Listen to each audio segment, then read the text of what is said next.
Buenos días a todos. Es un gusto tener la oportunidad de dirigir una mesa que considero que es de lo más importante dentro de la sección que integramos en la Asociación Mundial de Psiquiatría. La sección se llama Psiquiatría en Países en Desarrollo.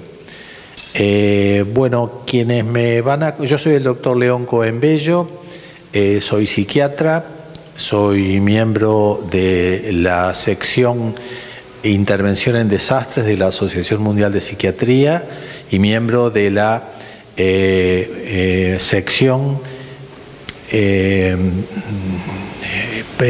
Psiquiatría en Países en Desarrollo. Me acompañan el doctor Roberto Sivak, que es profesor de psiquiatría de la Universidad Maimónides, expresidente del capítulo Psicotrauma de APSA, profesor de supervisión clínica del Instituto Superior de Posgrado de APSA y miembro de la sección Intervención en Desastres de la World Psychiatric Association, Asociación Mundial de Psiquiatría. El doctor Héctor Basile, que es profesor de psicopatología de la Universidad del Museo Social Argentino, presidente de honor del capítulo de psiquiatría infanto-juvenil de APSA, miembro de la Sociedad Internacional de Suicidología, miembro de la sección Intervención en Desastres de la Asociación Mundial de Psiquiatría y desde anoche miembro de honor de APSA. Y el tercer amigo que nos acompaña es el doctor Enrique Steins, también psiquiatra, profesor consulto de la Universidad del Comahue, presidente del capítulo de psicotrauma de APSA, coordinador del Comité de Salud Mental de las Fuerzas Armadas del Ministerio de Defensa, ex consultor de la Organización Panamericana de la Salud, miembro de la sección Intervención en Desastres de la Asociación Mundial de Psiquiatría, exdirector del Centro de Salud de Veteranos de Guerra de Malvinas de 3 de febrero y también desde anoche miembro de honor de APSA. Muy bien. El tema que hemos elegido para esta presentación se llama Recalibración de los conceptos de los DSM para su aplicación en los países en desarrollo.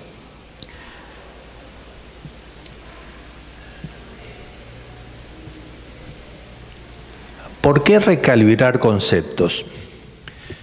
La velocidad de los cambios en la posmodernidad hace necesario la adecuación permanente de los conceptos para estar seguros que designan las cosas para que las utilizamos. Son herramientas que para poder continuar usándolas debemos recalibrarlas periódicamente. Hoy los entornos cambiantes y la aparición de los fenómenos disruptivos hacen más complejo el diagnóstico de trastornos que deben incluir mayor precisión en sus definiciones. ¿Los diagnósticos son convencionales o deben estar centrados en la persona? Los DSM significaron un avance importante desde el punto de vista de las clasificaciones, pero se ha perdido de vista la singularidad de los entornos en los que las personas viven sus vidas, hacen sus culturas, eligen sus formas de vivir y de enfermar. Es necesario entonces, siguiendo la tradición psiquiátrica latinoamericana, menciono a los doctores Renato Alarcón, Guillermo Vidal, Juan Mesich, incorporar al diagnóstico no solo la enfermedad, sino la forma de vivir en salud. Pichon-Rivière y su esquema conceptual referencial operativo decía que los fenómenos psíquicos se despliegan siempre en tres planos: la mente, el cuerpo y la sociedad. De modo que es el primero en encontrar vínculos entre las subjetividades humanas que se desarrollan en el mismo entorno, es decir, en la sociedad. Retomamos este concepto al seguir a Mesich en el diagnóstico integrativo centrado en la persona como el mejor enfoque para nuestras sociedades latinoamericanas.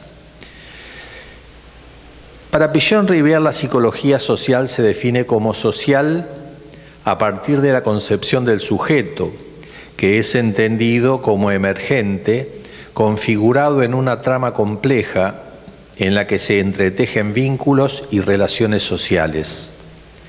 La subjetividad está determinada histórica y socialmente, en tanto el sujeto se constituye como tal en procesos de interacción, en una dialéctica yo, no yo, mundo interno, mundo externo, en un interjuego entre sujetos.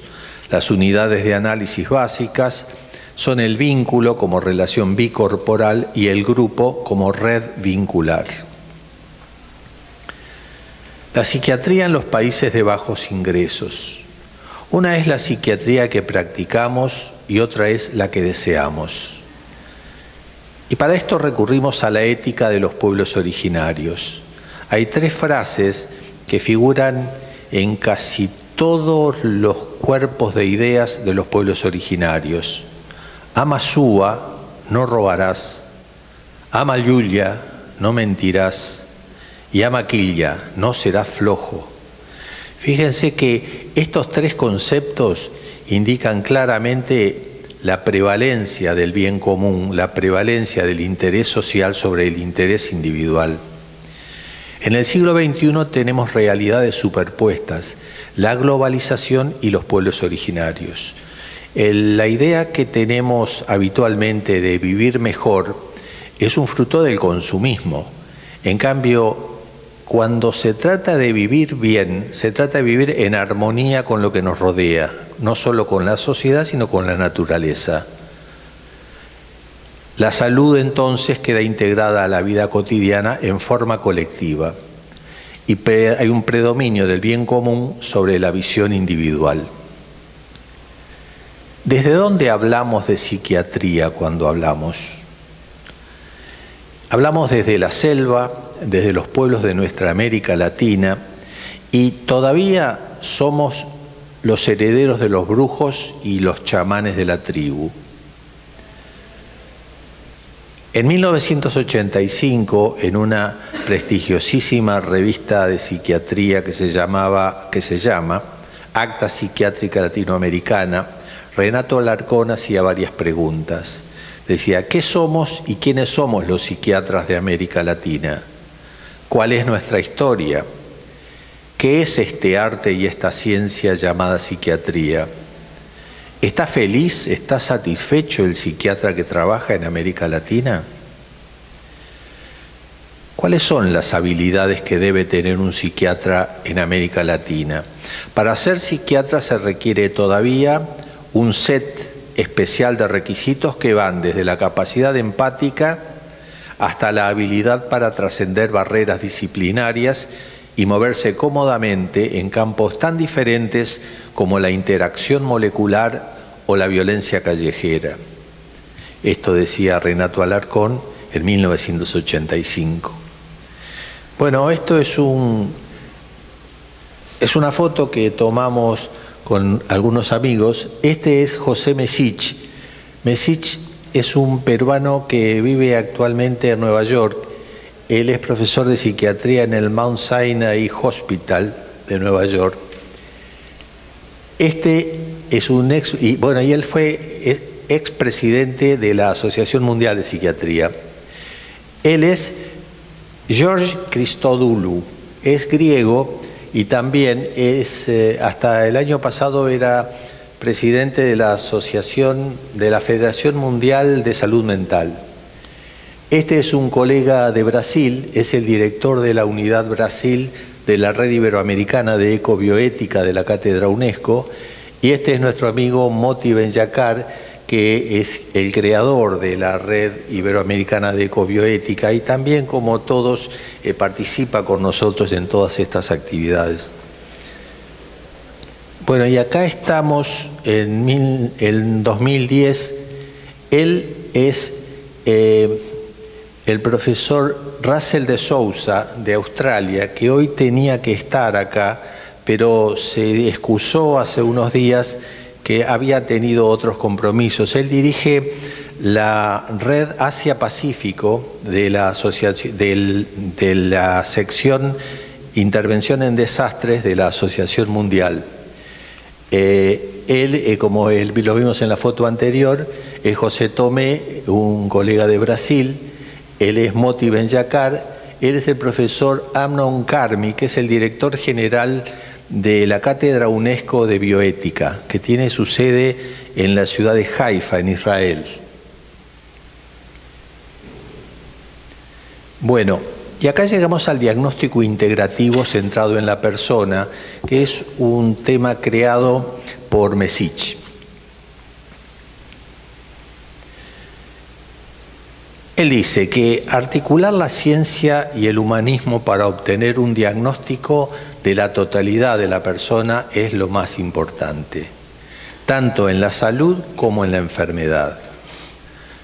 Por la persona como ser humano completo, para la persona con su proyecto de vida propio y con la persona con respeto por sus creencias.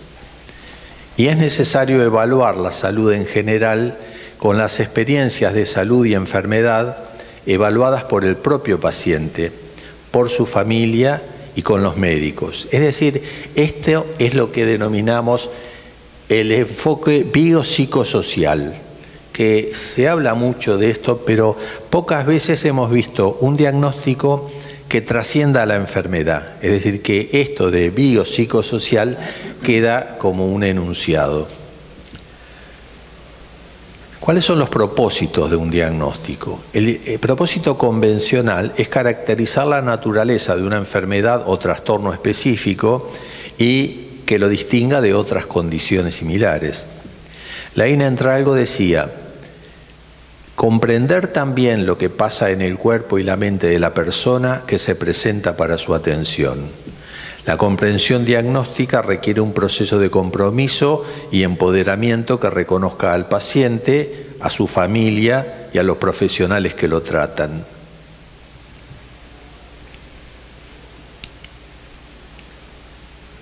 Bueno, parece que hasta acá llegamos porque esto no anda más. ¿No? Anda, sí. ¿Cuáles serían las metas del diagnóstico? Primero, la identificación de una enfermedad. Después, establecer una forma de comunicación entre médicos y pacientes. ¿Para qué? Para planificar intervenciones de tratamiento que nos lleven a la prevención y la promoción de la salud. Esto sería planificar un tratamiento, no solo diagnosticar y medicar. Planificación del tratamiento y la recuperación. Bueno, ¿y cómo es la estructura de un diagnóstico? Es de complejidad creciente en la medida que agregamos nuevos elementos de avances técnicos y científicos. Esta complejidad es creciente. Y siempre coexisten trastornos psiquiátricos y trastornos médicos. Puede existir también discapacidades, hay que ver en qué contexto y cuál es la calidad de vida, qué se tiene y qué se busca.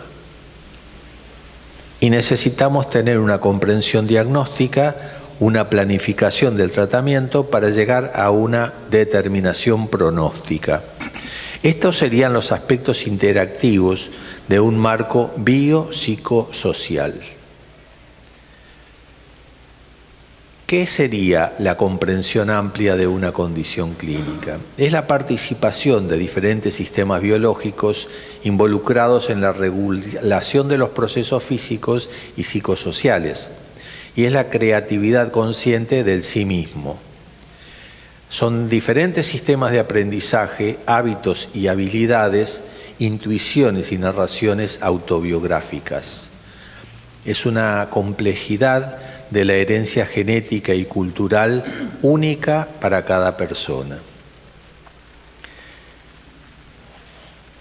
La clínica y la salud pública. Los determinantes de las enfermedades y los del bienestar no son siempre iguales, aunque tienden a estar interrelacionados. El diagnóstico integral debe servir a la integración de la clínica y la salud pública. Esto constituye en forma creciente una carga mundial de los trastornos crónicos atribuibles al estilo de vida.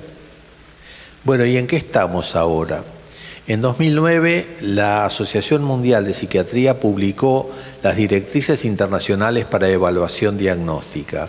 Se establece un formulario multiaxial sobre enfermedades, discapacidades, factores contextuales y calidad de vida, incluyendo los factores positivos y los planes conjuntos para la restauración y la promoción de la salud. En América Latina se ha elaborado la Guía Latinoamericana de Diagnóstico Psiquiátrico.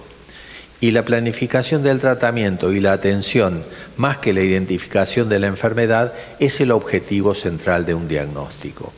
El diagnóstico debe abarcar no solo los trastornos, sino también las discapacidades, los criterios de salud, los factores de riesgo y de protección y la experiencia de los pacientes frente a la enfermedad y a la salud.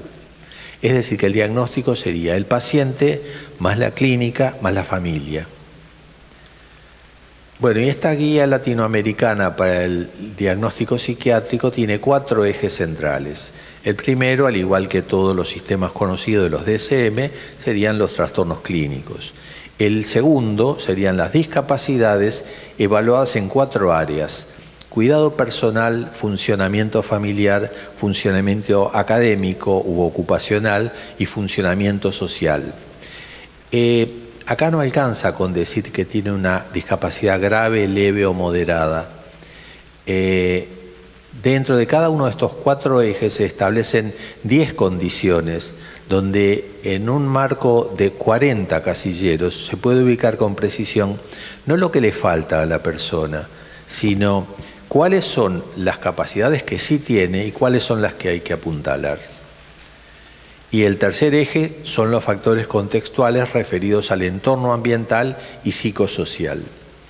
El eje 4 se refiere a la calidad de vida basada en la propia percepción del paciente sobre su bienestar físico y emocional, su nivel de funcionamiento y el apoyo social. Bueno, esto es lo que queríamos presentar como introducción para los colegas.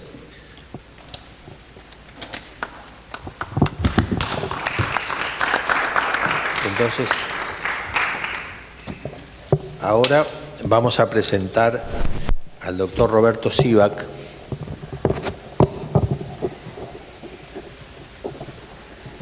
Si alguien me ayuda, ¿cómo pasamos la...?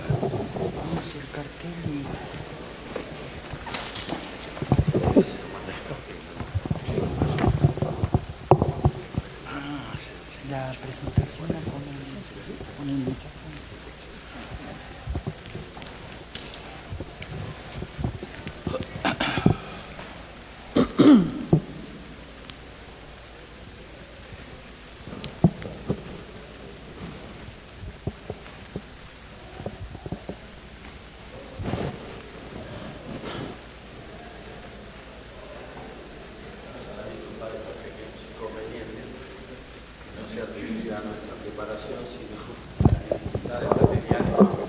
Buenos días a todos. Bueno, primero quiero agradecer al doctor León Covenbello por esta invitación. Es una gran responsabilidad en nuestro rol como psiquiatras, en este caso en Argentina, y en una tarea docente cotidiana lo vamos a ver después, con colegas de de muchos países de América Latina, por lo cual este tema nos compete como latinoamericanos y como docente a cargo de colegas de Latinoamérica. Bien, veamos. Espero. Bueno, vamos a empezar. Antes que nada, va a haber algunas sorpresas en esta presentación que tienen que ver con la subjetividad.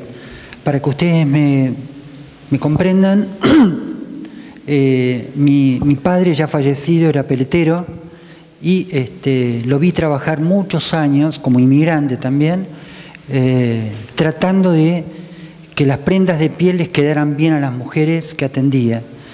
Y ahí aprendí mucho sobre el tema de la ropa de confección y la ropa medida. Y vamos a discutir un poco qué pasa con los diagnósticos cuando no vienen a medida, sino que vienen estandarizados. En primer lugar, parémonos como psiquiatras en este momento. Trabajamos en Argentina, en Latinoamérica, y se ha impuesto un manual multiaxial hecho en Estados Unidos. La Organización Mundial de la Salud tiene el CIE-10, pero vamos a ver que la sucesión de DSM desde los años 70 hasta ahora se propuso muchas cosas, desde lo multiaxial hasta unificar criterios, mejorar el diálogo entre colegas, favorecer la investigación, desde una supuesta perspectiva ateórica.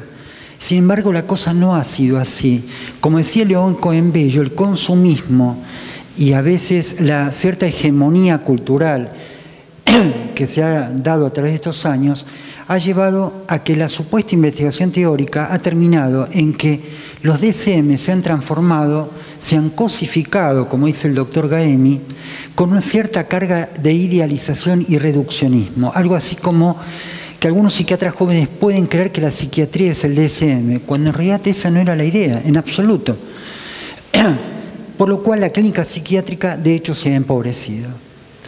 Entonces, como decía mi ex jefe, el doctor Eduardo Grande, se correría el riesgo de que un psiquiatra crea que ya está suficientemente provisto si debajo de una axila tiene un DSM y debajo de la otra un vademecum.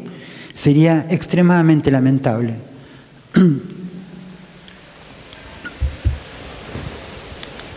A ver.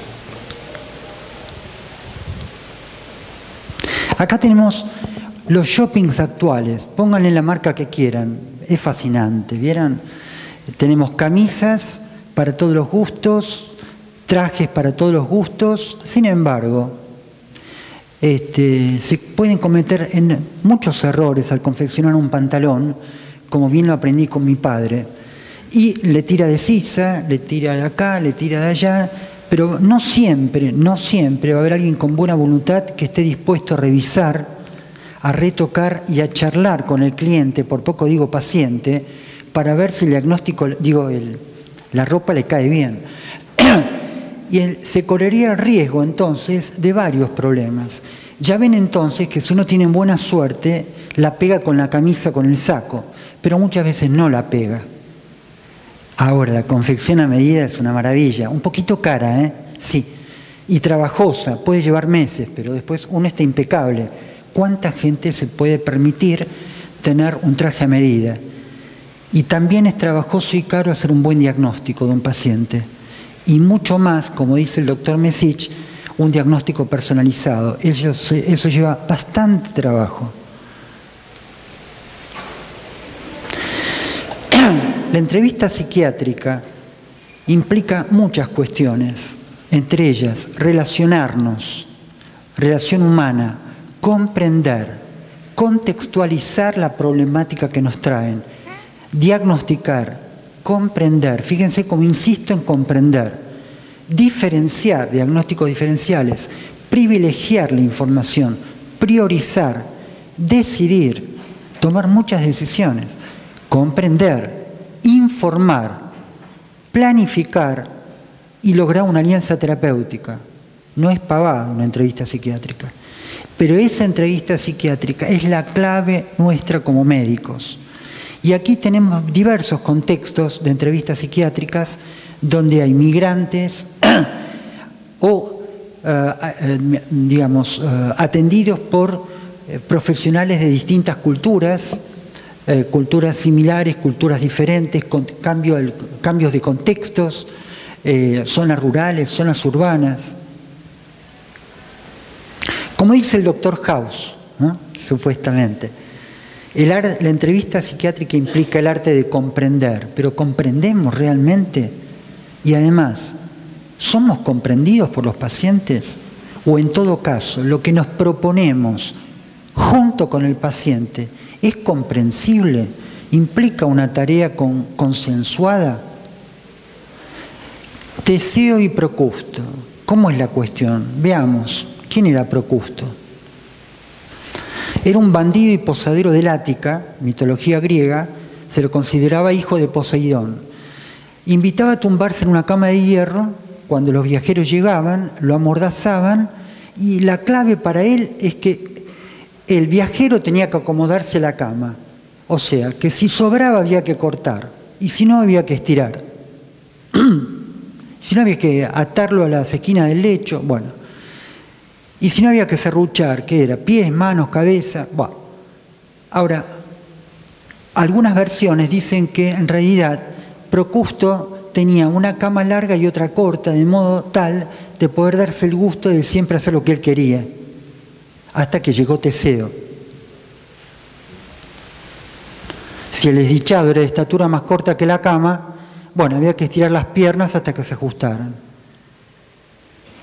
Lecho de Procusto se lo llama a los estándares arbitrarios para el que se fuerza una conformidad exacta.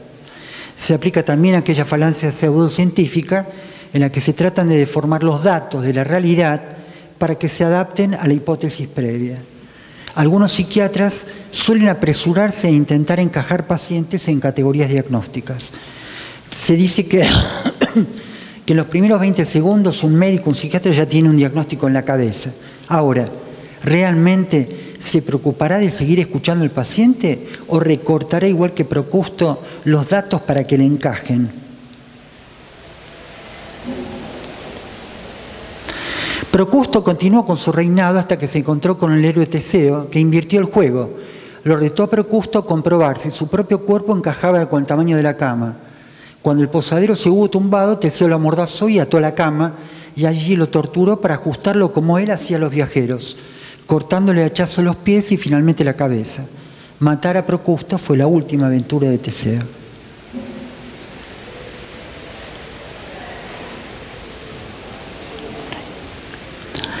Los DSM son una clasificación categorial. Categoría implica o lo cumple o no lo cumple, o sí o no. Surgida en Estados Unidos en los 70.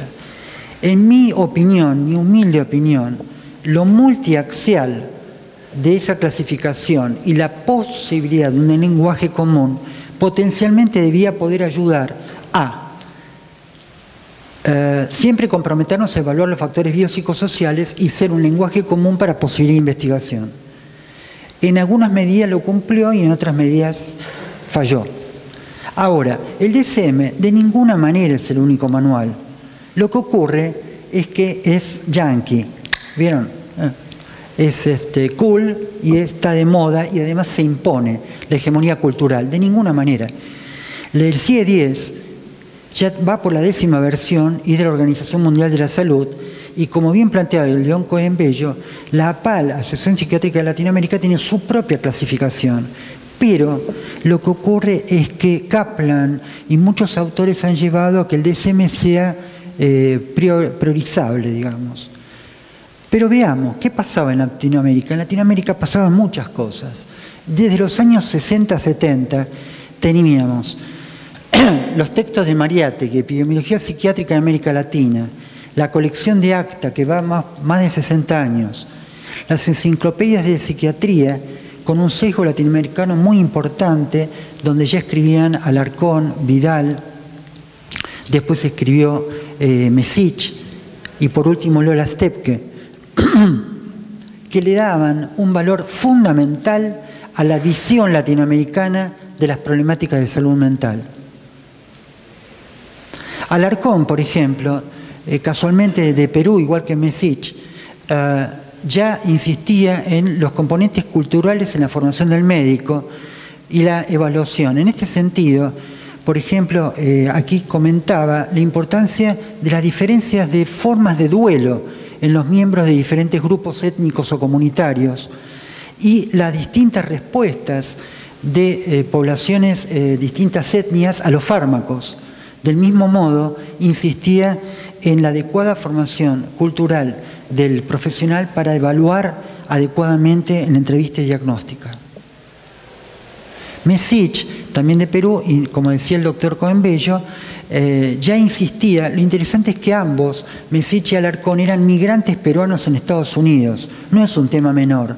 al igual que Pedro Ruiz, mexicano migrante de Estados Unidos, le dieron un sesgo latinoamericano a la Mundial de Psiquiatría y a la Asociación Psiquiátrica Americana. Es decir, algo así como, ojo con las minorías, dijo, no podés evaluar del mismo modo al migrante según el país. Y esto han tenido un valor muy importante. Otro autor que ha trabajado en esta línea es Kiermaier, que ya hace 30 años han dado mucha importancia a la cultura.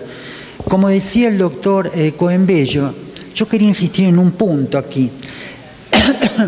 No solamente el problema del diagnóstico jerarquiza la evaluación de la enfermedad, sino también, podríamos decir, la falta de la subjetividad en la historia clínica. Como decía Lolas hace 30 años atrás, el motivo de consulta textual del paciente implica el relato que él se ha construido sobre su enfermedad, pero también sobre la salud. Y eso depende mucho de la cultura. Por eso es tan importante escuchar cómo vive su enfermedad o su problema de salud y de quién ha aprendido el paciente o cómo ha aprendido a comunicar y a pedir ayuda. En este sentido, es fundamental el problema de resiliencia y vulnerabilidad. O sea, concretamente, los factores protectores en una persona que nos consulta son tan importantes como los factores de vulnerabilidad. Entonces, logros. Se ha logrado un mejor diálogo entre pares, críticas. Los manuales multiaxiales suelen venir de contextos socioculturales determinados con escasa valoración de las particularidades culturales. Uno de los riesgos es que el manual multiaxial termine siendo un vehículo de dominación al invisibilizar la diferencia cultural. O sea, si yo encajo al paciente en el código, pierdo de vista la particularidad. Es decir, encajo al paciente como procusto. Aquí tenemos algunas de las clasificaciones actuales que estoy convencido que deberían ser material bibliográfico de consulta habitual en la formación de psiquiatras. CIE-10, DSM-4 y la clasificación latinoamericana. Disculpen, pero ahí está. La latinoamericana se basa más en el CIE-10 que en el DSM, incorporando discapacidad y dimensiones percibidas de calidad de vida. En este punto, la PAL ha hecho un muy buen trabajo porque incluso jerarquiza la formación permanente en psicoterapia por parte de los psiquiatras latinoamericanos, considerando las particularidades de los pacientes a los que van a ver. Es las recomendaciones de la Mundial de Psiquiatría para los nuevos diagnósticos. Ahora hablemos de lo que hacemos cotidianamente. Atendemos damnificados de situaciones de estrés, trauma y violencia, y con sus repercusiones psicosomáticas, Malvinas, Cromañón, violencia de género y laboral. Hacemos evaluaciones multiaxiales, evaluamos contextos como, por ejemplo, migración y desempleo, evaluación de factores de vulnerabilidad, afrontamiento, resiliencia, y acá aparece lo positivo, lo salutogénico, y los recursos en las terapéuticas. La migración implica un nuevo fenómeno en nuestra tarea, de aquellos que se quedan en sus países, aquellos que buscan, como los pájaros, mejores contextos para vivir. Esto es una realidad de todos los días para nosotros. Por ejemplo, atendemos una población que incluye migrantes internos argentinos y inmigrantes latinoamericanos de Bolivia, Paraguay, Uruguay, Colombia, entre otros, y asiáticos, Corea. Pero a la vez, muchos médicos que formamos también son migrantes y vienen de Argentina, Bolivia, Colombia, Ecuador, República Dominicana, Chile o Cuba. Por lo cual, si no tenemos en cuenta lo cultural, ¿qué tipo de psiquiatra vamos a formar? Las migraciones en Argentina han cambiado desde el 1900 con las migraciones europeas a las migraciones actuales con su impacto sur-sur entre países latinoamericanos buscando mejores condiciones de trabajo. Eso implica riesgo de aculturación, discriminación, sometimiento, relaciones injustas de trabajo esclavo y respuestas emocionales y físicas difíciles de comprender por los médicos clínicos o psiquiatras porque son propias de su cultura. El desconocimiento de la cultura de origen o el respeto por otros interlocutores como chamanes llevan a prejuicio, como por ejemplo pensar que un paciente de Bolivia, si tiende a ser retraído por su cultura, debe tener depresión o lexitimia. Son barbaridades de contextos diferentes. A su vez, las migraciones producen desadaptación, estrés o trauma que requieren herramientas diagnósticas adaptadas y trajes a medida.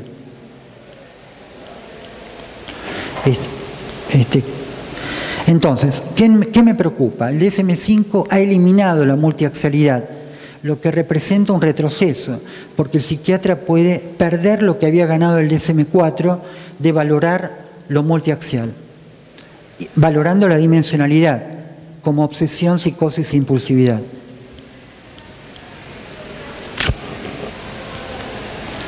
Conclusiones. La formación de jóvenes psiquiatras en América Latina sigue privilegiando el DSM-5, que incluso ha dejado insatisfechos a sus propios autores, hasta el punto que hay chistes como el de abajo, que un psiquiatra en una convención psiquiátrica norteamericana dice el fin está cerca, porque como el Instituto Nacional de Salud Mental critica el DSM, un psiquiatra dice, ¿y ahora qué va a hacer de mi vida? O sea, si me cuestionan mi Biblia, ¿cómo voy a vivir? Son chistes actuales en Estados Unidos. ¿Qué recomendaciones hacemos? Lecturas críticas de los manuales diagnósticos en el posgrado, conocimiento de clasificaciones multiaxiales, alentar la investigación de factores culturales, seguir la tarea que alientan, entre otros, Mesich, Alarcón o Kirchmeier sobre diagnósticos integrativos. Hay algo muy interesante. Colegas latinoamericanos en su formación pueden identificarse con pacientes migrantes porque en muchos casos ellos mismos son migrantes, pero en el mejor de los casos con empatía. Pero el riesgo es que si no logran buenos códigos o para comprender el malestar, no logran ni neutralidad ni empatía. Por suerte hay colegas que cuando volvieron a sus regiones de origen han readquirido las costumbres culturales salutogénicas de sus pueblos de origen e inclusive han vuelto a trabajar con chamanes en trabajo interdisciplinario. En el futuro, valorar la psiquiatría transcultural, el diálogo, y quizás debamos animarnos como Teseo a confrontar a Procusto y poder permitirnos un poco de humor. En el chiste de la izquierda dice, no le gusta el DSM-5, no se preocupe, puede usar el CIE-10. Y en el caso de los amigos de Snoopy, a Charlie le dice la amiga, discúlpame, pero no termino de entender el DSM-5, ¿qué hago? En el futuro, psiquiatría sentada en la persona, psiquiatría cultural. Muchas gracias.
Bueno, buenos días.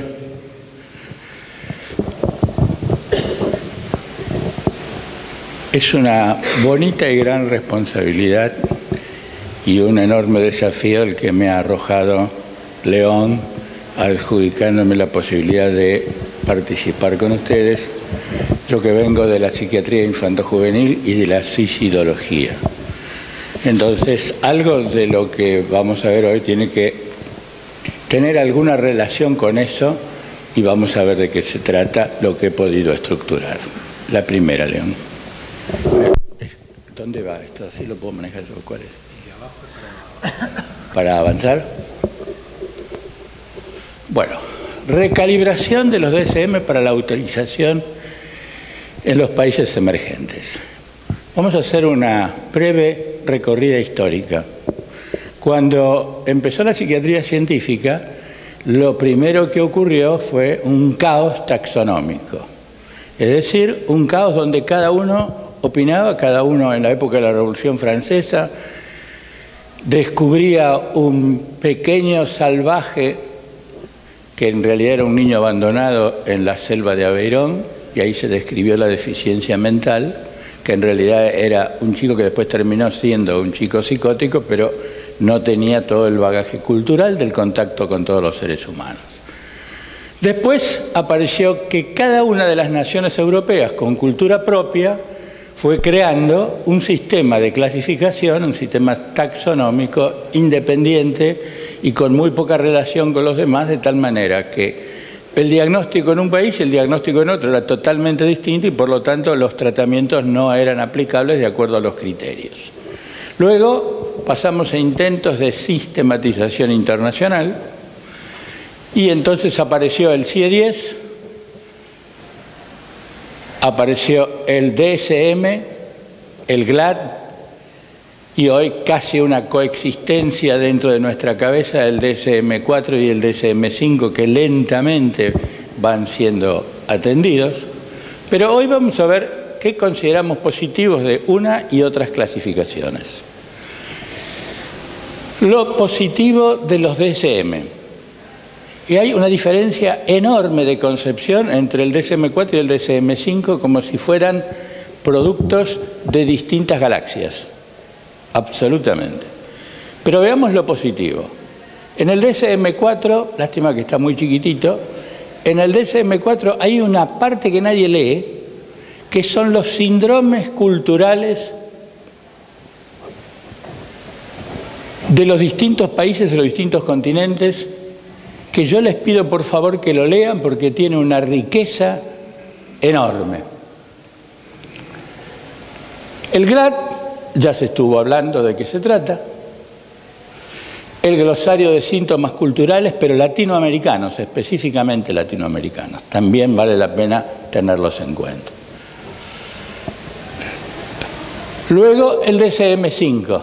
El DSM-5 tiene algo que para mí es muy rescatable, que es, por primera vez, incorpora lo relacional en la patología con un capítulo especial, que son 10 puntos, que está la relación de los padres con los hijos, la relación de los hermanos entre sí, la relación con otros convivientes, el maltrato, el abuso, las violaciones, los recursos sociales, cómo es un paciente que está relacionado con el servicio social por una situación reivindicatoria, etcétera, etcétera, que ninguno lo tenía, y me parece que es importante rescatar lo que cada uno de ellos... estoy haciendo interferencia, gracias. Entonces estábamos hablando de lo que era positivo.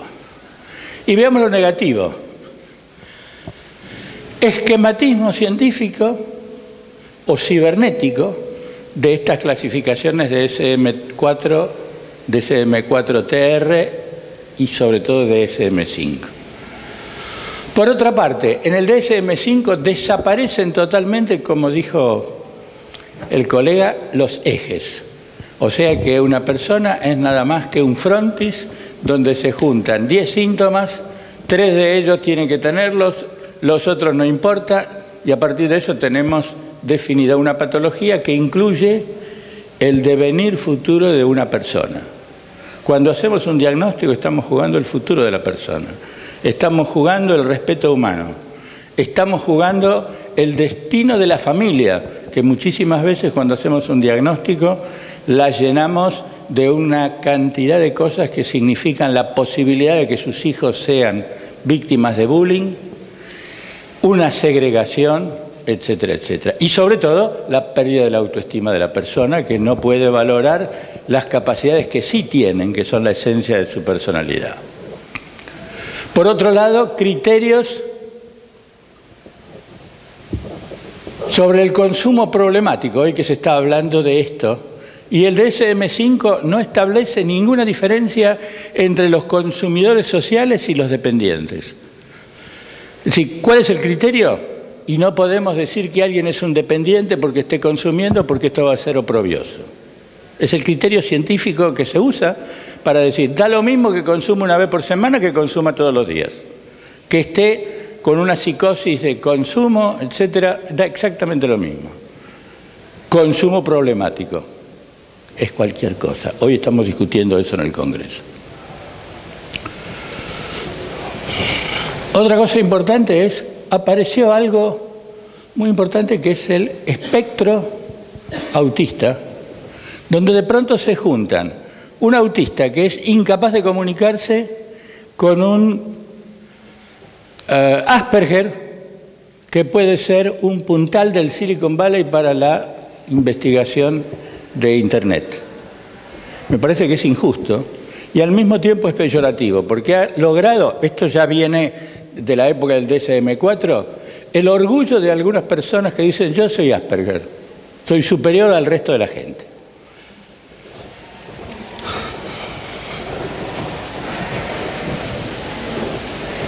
Conceptos en salud mental, conceptos de la enfermedad mental, temas para debatir, solo se mencionan como introducción a lo que sigue.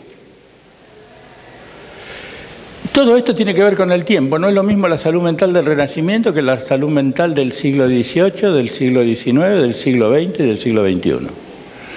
Simplemente estamos viendo los arquetipos que pasan con la educación en nuestra Argentina. Tenemos escuelas del siglo XIX, tenemos docentes educados en el siglo XX y tenemos alumnos en el siglo XXI que ni siquiera los docentes, ni los padres, ni los políticos, ni los investigadores científicos sabemos qué clase de tarea van a tener que desempeñar, ni de qué manera estos chicos dentro de 20 años. Y le estamos enseñando cosas que fueron prototípicas del siglo XIX y de principios del siglo XX, ni siquiera de la segunda mitad del siglo XX. ¿Qué van a hacer estos pobres chicos cuando tengan que trabajar en un mundo robotizado donde si no tienen una buena calificación desde el punto de vista del manejo posible de los robots, no van a conseguir trabajo? Entonces se está realizando, porque esto significa un cambio sociológico enorme, de lo cual va a haber una escasa proporción de la población que va a tener trabajo, pero todo el mundo tiene que vivir. Todo el mundo tiene que mantener a sus hijos. Todo el mundo tiene que consumir lo básico para alimentarse, porque si no se consume eso, tampoco existen las industrias, tampoco existe de dónde los estados tienen que cobrar impuestos.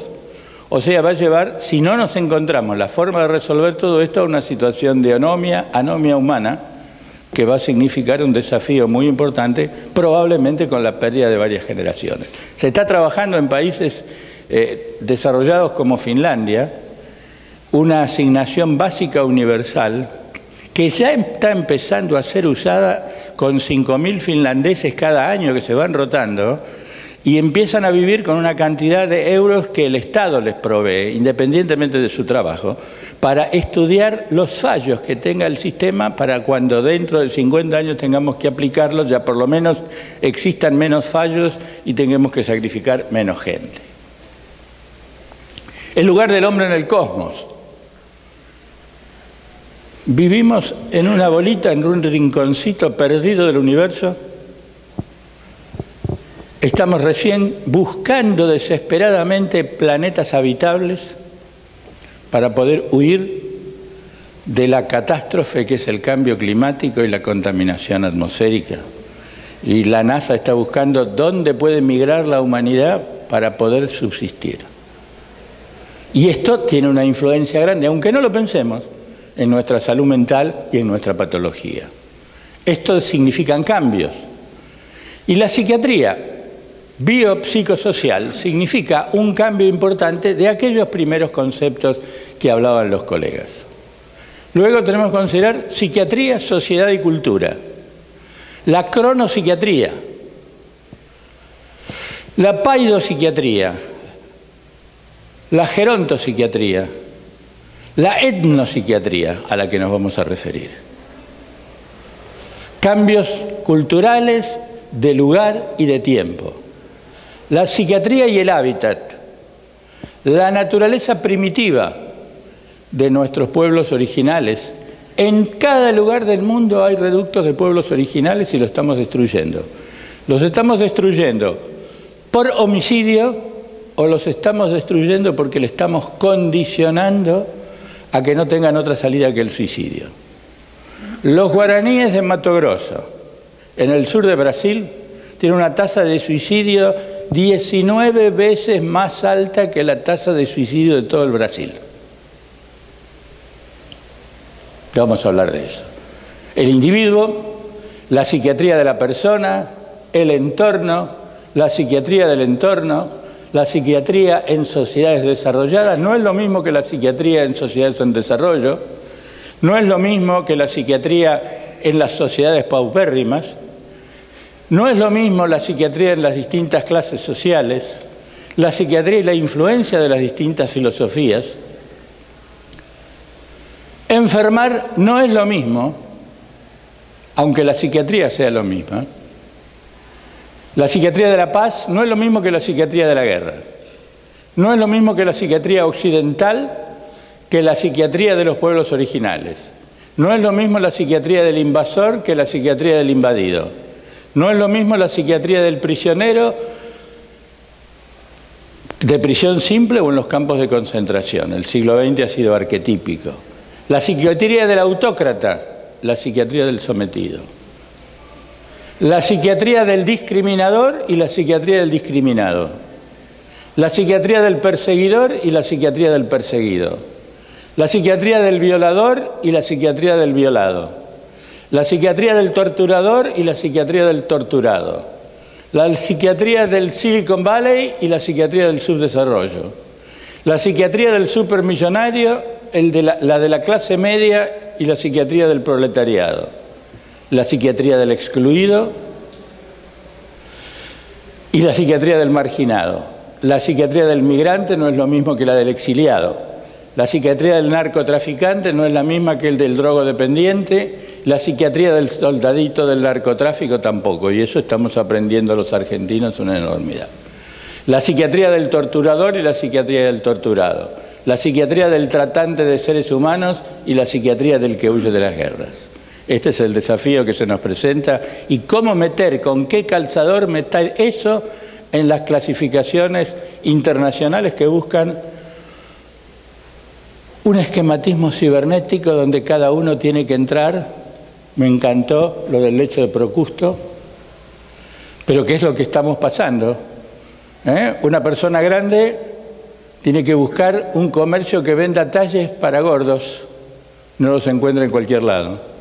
Un joven o una joven busca su talle y ninguno le entra porque están hechos todos con talles de números que corresponden a personas de cuerpo más pequeño y estamos obligando a la gente que entre en un esquema de anorexia bulimia, más de anorexia que otra cosa. El glosario de síntomas culturales en el DSM-4 describen las causas percibidas o los modelos, lo dejo que lo vayan leyendo ustedes más que de leerlo, los elementos culturales en la relación entre el individuo y el clínico y pide indicar las diferencias de estatus cultural y social entre el individuo y el clínico, los problemas que estas diferencias pueden causar en el diagnóstico y los tratamientos. Hay síndromes que se llaman síndrome dependiente de la cultura, decía muy bien él. Alexitimia es una cosa, ser boliviano del altiplano es otra, ser boliviano de Santa Cruz de la Sierra, que es una zona ganadera y rica, es otra completamente distinta. Algunos de estos patrones son considerados por los nativos como enfermedades o por lo menos como causas de sufrimiento y la mayoría se conocen con nombres locales y esto es lo que estamos hablando. El GRAD tiene una clasificación y dice así: un país subdesarrollado tiene incuestionablemente disminuidas sus capacidades en lo que se refiere a la utilización de recursos técnicos y metodología científica. Pero en manera alguna tiene menos creatividad y originalidad en el esfuerzo. Antes bien, sus científicos poseen un material de observación sumamente crítico y rico en calidad de matices, desde los que proporcionan las organizaciones sociales más primitivas, con el cortejo sintomático que les es propio, hasta los correspondientes a los grupos humanos con un alto nivel de desarrollo, la heterogeneidad que decía León, con un alto nivel de desarrollo cuya patología psiquiátrica es diferente en ciertos aspectos a la de las organizaciones más atrasadas. Esto sin desconocer las diferencias que la cultura de cada país impone en todas sus manifestaciones. Las necesidades de América Latina en nosología psiquiátrica son particulares, ya por el solo hecho innegable de la manera de enfermar de su población, que está influenciada fuertemente por su cultura, etcétera, etcétera. Finalmente se hace necesario proponer una manera, dice el GLAD, apropiado de evaluar a los pacientes y de describir sus condiciones clínicas, de modo que el diagnóstico sirva a sus verdaderos propósitos de informar efectivamente el tratamiento, o uniformar, o encontrar, orientar los programas de prevención y facilitar los esfuerzos para promover la salud mental. No es lo mismo promover la salud mental en Finlandia que promover la salud mental en la comunidad guaraní del Brasil, de Paraguay, de la parte de Tarija, o de nuestras Mesopotamia, Misiones y Corrientes. Incluso tienen idiomas. El pueblo guaraní se extendía antes de la conquista por todas las costas del Océano Atlántico, desde el sur del Caribe hasta la Patagonia. Pero no tenían comunicación entre sí, porque el hecho de que originalmente hayan estado aislados en la selva llevó que cada uno tuviera su propio idioma, y ninguno de ellos se reconocía como perteneciente a la misma etnia. Sinopsis histórica: mayas, aztecas, quichuas, la llegada de los españoles, el concepto que tuvieron los aztecas, que cuando llegaron los españoles volvía Quetzalcóatl, que había prometido irse porque el pueblo era pecaminoso en términos de su propia cultura, y que iba a volver cuando fueran buenos a redimirlos con cutis blanco y barba blanca.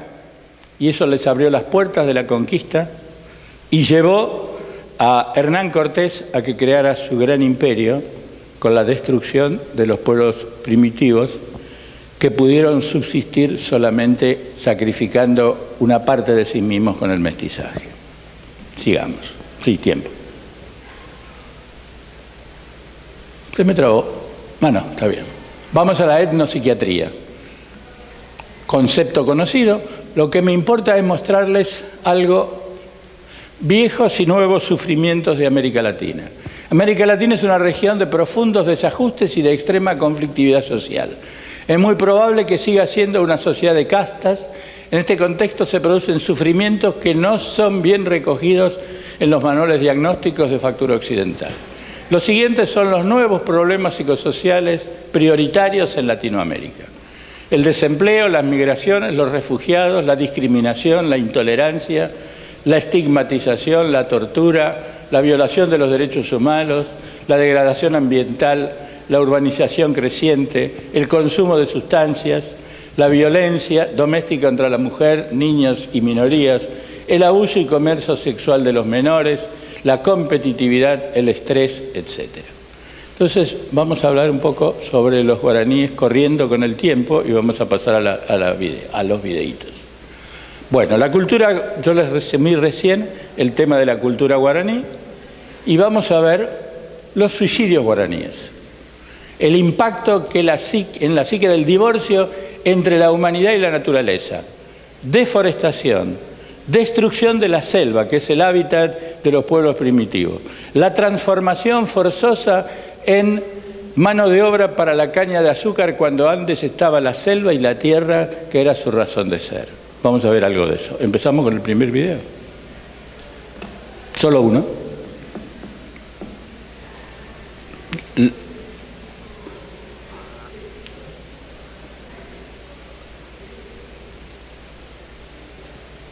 ¿Lo ubicás? Esto que vamos a ver es un video, una película semidocumental realizada por un cineasta italiano que trabajó en el sur de Brasil con colonos blancos de 3 generaciones que luchaban con los guaraníes por la posesión de la tierra y el exterminio y el autoexterminio de los guaraníes que ven sacrificado su hábitat. Los protagonistas de la etnia guaraní son guaraníes combatientes. Hay uno de ellos que es el jefe de una tribu y además es un luchador importante por los derechos humanos, que van a ver ustedes que hay 2 de sus hijos que se les suicidan porque no toleran la situación.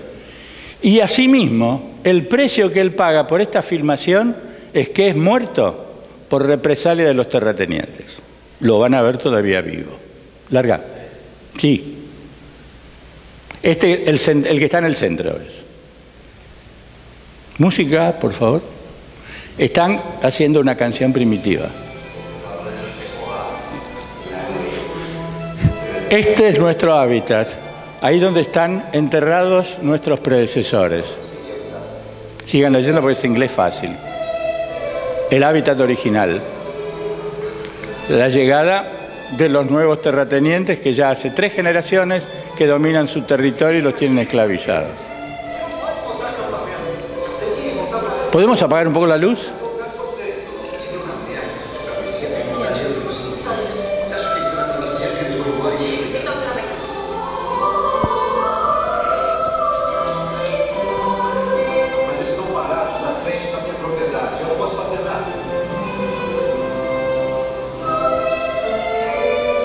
Contraste. La única forma de resolverlos es matarlos. Como represalia, los guaraníes destruyen y queman su hábitat y se niegan a aceptar las reservas en donde son confinados.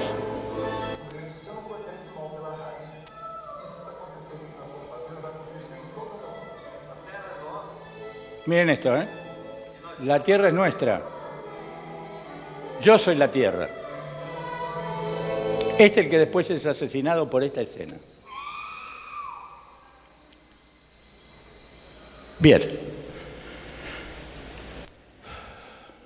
Esta es nuestra realidad, aunque seamos argentinos occidentales, entre comillas, y creamos que nuestro lugar en el mundo es el que estamos acostumbrados. Mientras tanto, estamos destruyendo una etnia que tiene el mismo derecho de existir bajo el sol como nosotros, y piensen ustedes qué pasaría si en algún momento determinado llegaran conquistadores de otro lugar de la galaxia y tuviéramos que suicidarnos nosotros porque nos quitan nuestra cultura, nuestra familia, nuestro hábitat y nuestra forma de vivir. Gracias.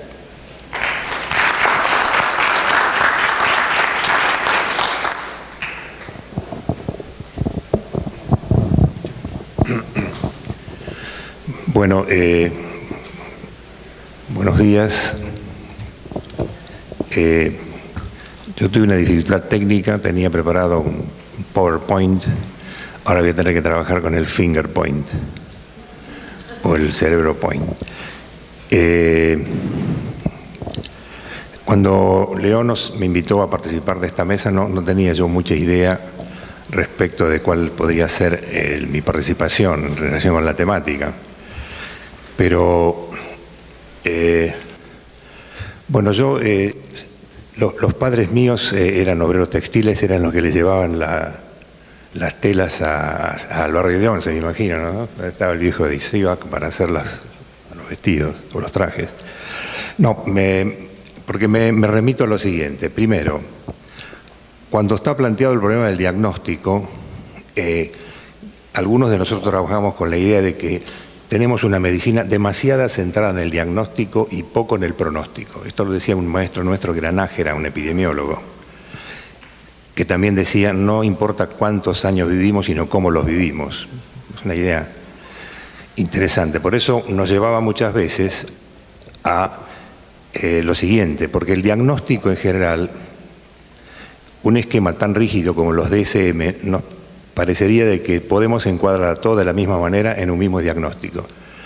Y quien planifica, cuando define problemas, seguramente diagnostica de una manera distinta lo que ve. Por eso muchos en planificación, en vez de usar la palabra diagnóstico, que teóricamente está muy medicalizada, usamos la palabra de análisis de situación. Son formalidades. Desde donde yo pensaba esta idea de revisión, recategorización, y es que es muy probable en nuestra práctica cotidiana que los manuales, el DSM-4, el DSM-5 y otros manuales no tienen la riqueza necesaria para poder entender no solamente el diagnóstico, sino hay muchas valencias desde el punto de vista del encuentro con las personas que tienen potencialmente problemas de salud mental, que al no estar contempladas generan una dificultad para el pronóstico.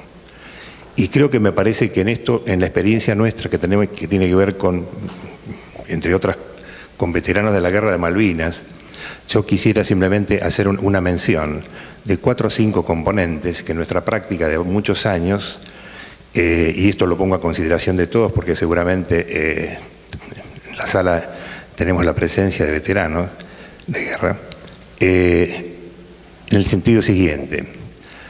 ¿Dónde está, por ejemplo, contemplado en las clasificaciones cuál es la actitud del profesional respecto de la persona que trata? En relación con los veteranos de la guerra, nosotros tenemos no solamente la hipótesis, sino la práctica por la cual la actitud que el profesional, psiquiatra, psicólogo tengan respecto del conflicto bélico va a generar la posibilidad de un encuentro productivo y positivo con el paciente, o será negativo si desde su posición, por ejemplo, el profesional dice: vos estuviste en una guerra de porquería, no sirvió para nada. Imagínense ustedes qué significa para alguien que estuvo en la guerra, estuvo en un lugar, digamos, de riesgo de su vida y al mismo tiempo no encuentra en esta posibilidad de restablecer una confianza con el profesional una escucha que le permita darle también significación y valorar una cosa muy importante que sí tiene que ver con el pronóstico, que es la autoestima del combatiente, del veterano. Y mi hipótesis es la siguiente: si este profesional no puede entender eso, no tiene que disfrazarse de nada, pero si no puede hacerlo, por una básicamente empatía, no debería, digamos, acercarse a esto. En segundo lugar, los DSM en general no contienen algunas valencias positivas que tienen que ver con el diagnóstico para entender la situación y con el pronóstico. Por ejemplo, ¿dónde aparece el problema de la motivación de aquel que participa de un evento bélico, que aunque no lo decidió, lo comprometió vitalmente durante un periodo de tiempo, más corto, más largo, en distintos escenarios, pero que en última instancia pudieron estar básicamente determinados por una motivación? Se sentía motivado, estaba le dio sentido, contrariamente a lo que escuché hace pocos días, una colega mandaba diciéndole: vos estás trabajando con personas que participaron de cosas sin sentido. Sin sentido. Si en general, desde el punto de vista de la vida de cualquiera, tiene que ver la importancia del sentido de lo que uno hace, imagínense ustedes para aquellos que han tomado una determinación importante de involucrarse de una manera en un conflicto que, insisto, muchas veces no importa quién lo determinó, sino cómo uno está incluido y si es justo o no involucrarse en el conflicto. ¿Por qué? Porque ¿qué es lo que la práctica clínica nuestra ha demostrado en las conversaciones, en las charlas, en los tratamientos durante mucho tiempo con veteranos de guerra? Que hay algunos componentes que muchas veces en los diagnósticos no están y tienen que ver con la extraordinaria forma en que puede manifestarse la solidaridad y la camaradería entre un combatiente. Me decía un veterano de guerra, que no lo voy a mencionar porque está presente, que el sentido, digamos, tan importante de aquel que está detrás de la línea enemiga herido, y ese combatiente, como él me decía, está seguro que lo van a venir a buscar. ¿Dónde está la profundidad de ese sentimiento en relación a aquel que está teóricamente participando en un evento doloroso, pero que está convencido por el sentido de participación y el sentido de grupalidad respecto, digamos así, de sus camaradas? Entonces, bueno, y otros atributos, como la camaradería, la solidaridad, la motivación, el sentido realizado. Y todas estas cosas tienen que ver en última instancia también con un reconocimiento y el fortalecimiento de una de las capacidades resilientes más importantes, que es el sentido de identidad y al mismo tiempo el sentido de autoestima. Yo creo que esto me parece que justamente, no digo recalibración, no sé cómo llamarlo, pero es una prueba clara de que en muchas oportunidades la posibilidad de entender realmente digamos así, no solamente el diagnóstico, sino el pronóstico, es poder rescatar lo que nosotros llamamos valencias positivas, en otros pueden llamarle valencias del yo, pero creo que son muy importantes para incorporarlos como valencias positivas. El DSM también figura, desde el punto de vista del contexto, algunos fenómenos, pero hay fenómenos políticos sociales que impregnaron fuertemente el pronóstico e inclusive el diagnóstico, porque hoy en día todavía estamos encontrando muchos veteranos, que muchos están aislados, pero que ni siquiera tuvieron la oportunidad de encontrarse con el sistema de salud. Tengan en cuenta que justamente uno de los impactos más negativos desde el punto de vista de la salud de nuestros veteranos fue todo el proceso de los primeros años de llamada desmalvinización. Desmalvinización que sigue actuando. Cuando digo desmalvinización, digo negación del hecho, por un lado, por otro lado, negación del fenómeno histórico y por otro lado, la negación de entender que la guerra de Malvinas fue en todo caso una continuidad histórica que arrancó en 1806, 1807, siguió con la vuelta de obligado en el 45 y llegó, digamos así, hasta el 82 en la actualidad. Por eso que estas valencias positivas, por un lado que yo las planteo, en general no aparecen en los manuales. Es más, tomo un ejemplo. Cuando después de la guerra de Vietnam volvían los soldados de Estados Unidos a su país, tenían una serie de síntomas diferentes que uno de los profesionales de aquella época, Haim Chatham, colaboró en la confección del DSM-3 del trastorno de estrés postraumático. Pero fíjese qué interesante, que Haim Chatham en el año 2000 dice: yo me siento responsable de no haber entendido que el estrés postraumático no es solo una entidad clínica, fisiológica o médica, sino también una entidad cultural, político, social. ¿Qué está queriendo decir con esto? Quizá un poco en coincidencia con otros colegas, ¿es posible pensar en que todos los estrés postraumáticos son iguales? ¿Es lo mismo el estrés postraumático de un veterano argentino y de un veterano inglés? En algunas cuestiones yo creo que no hay una diferencia tal para decir hay digamos así, una muralla china. Hay cosas que son evidentemente iguales. ¿Quién lo puede decir? Y además por el hecho cierto de que en estos últimos años hemos tenido oportunidad de poder hablar más con algunos veteranos ingleses que demostrarían desde ya al mismo tiempo que un mayor reconocimiento de ellos del lugar que nuestros soldados ocuparon en la guerra, una posibilidad también de entender el estrés postraumático de otros camaradas de otras guerras. Yo por eso me animo a pensar en esta digresión rápida a manera de reemplazo de las notas que yo tenía, aunque a veces el libre correr del pensamiento puede ser más útil que ajustarse a un DSM-4. He sido duramente criticado porque yo pongo mucho texto. José Héctor, tenés que bajar un poco la cantidad de texto que pones en las diapositivas porque se hace muy complejo. Puedo discurrir, digamos, libremente en esto y concluir para dar la posibilidad de poder algún